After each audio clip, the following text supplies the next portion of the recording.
Welcome to The Explainer. Today, we're going to dig into a simple but super powerful idea that the value of the money in your pocket is directly tied to how much of it is out there. Let's break down that connection between money growth and inflation. So, have you ever had that feeling that a dollar today just doesn't stretch as far as it did yesterday? To really get to the bottom of that, we need to talk about one of the biggest forces in economics: inflation. Okay, so first things first, we need to get a really clear handle on what inflation actually is, and more importantly, how it directly affects the value of the cash you're holding right now. At its core, it's really this simple. Inflation is just a general overall increase in the prices of, well, pretty much everything, from your morning coffee to a brand new car. And here is the absolute key. This is the main takeaway.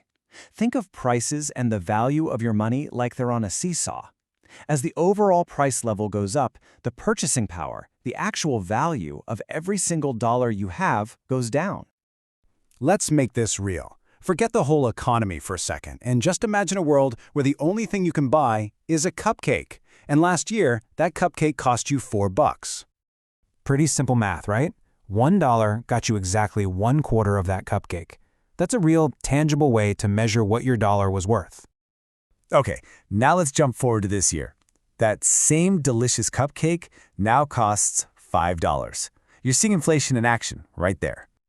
And there you have it. That's the punchline. Your dollar now buys you less. It only gets you 1/5 of the cupcake, not 1/4. The value of your money has literally shrunk.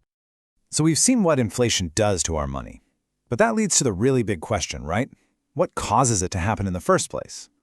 You know, most economists, especially when they're looking at the long run, they point to this one core idea. It's often called the quantity theory of money. And what it really says is that the sheer amount of money in an economy is what ultimately determines how much that money is worth.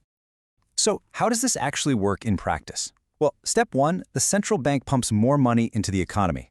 Now, with more cash in their pockets, people naturally start spending more. This drives up the demand for all sorts of goods and services. But, and this is the critical part, the economy's ability to actually make more stuff hasn't changed. So you've got more dollars chasing the exact same amount of goods. What has to happen? Prices have to rise to balance things out. And this leads us to this really fascinating long-term concept called monetary neutrality. The idea is that printing more money might change the numbers on price tags, what economists call nominal variables, but it doesn't change the actual amount of stuff in the world, the real variables. You just can't print more pizzas or smartphones into existence. This is probably the #1 thing people think about inflation. It's often called the inflation fallacy. And it feels right, doesn't it? If stuff costs more, I must be getting poorer. But it turns out that view is missing a huge piece of the puzzle. Here's the insight. Every single price is a two-sided coin. When you, the buyer, pay more for something, the seller on the other side is receiving more. That extra money doesn't just vanish into thin air. It becomes someone's income, maybe higher profits for a business owner or higher wages for an employee. So while it feels like you're losing, someone else is gaining, and overall purchasing power isn't necessarily destroyed. Okay, so if inflation doesn't just automatically make everyone poor, why do we hear economists worrying about it all the time? What are the actual, maybe more subtle costs that it brings to the table?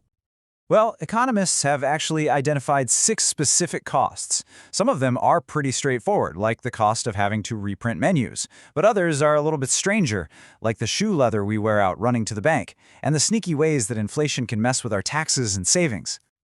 Let's just zoom in on a couple of these. Shoe leather costs, it's kind of a funny name, but it refers to the real resources you waste trying to avoid holding cash while it's losing value. Think more trips to the bank, more time managing your money. And menu costs are exactly what they sound like. The real-world costs businesses have to pay to constantly update their price lists, their websites, their catalogs, and so on. Now this slide shows one of the most hidden, and I think, most damaging costs of inflation, how it punishes people who try to save. Check this out. In both cases, the real interest rate before taxes is the same, 10%. But in the world with 10% inflation, the government taxes your higher nominal gain.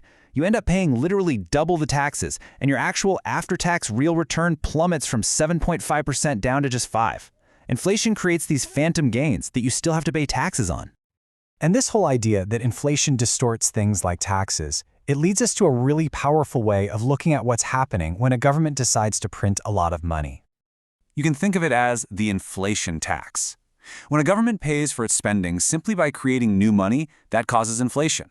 And that inflation eats away at the value of the money that everybody is holding. So in effect, it's a tax on anyone with cash. It's a tax that a government can levy without passing a single law. And that leaves us with a final, really critical question to think about.